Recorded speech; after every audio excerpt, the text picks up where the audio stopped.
American bully versus Belgian Malinois. पूरी video देखने के लिए वीडियो के एंड तक बने रहें। अमेरिकन बुली को ओरिजिन यूएसए से है, बेल्जियन मेलनॉयस को ओरिजिन बेल्जियम से है।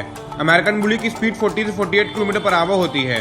बेल्जियन मेलनॉयस की स्पीड 40 से 48 किलोमीटर पर आवर होती है। अमेरिकन बुली का वेट 20 से 60 केजी तक होता है। बेल्जियन मेलनॉयस का वेट 20 से 30 केजी तक होता है। अमेरिकन बुली का हाइट 33 से 50 सेंटीमीटर तक होती है।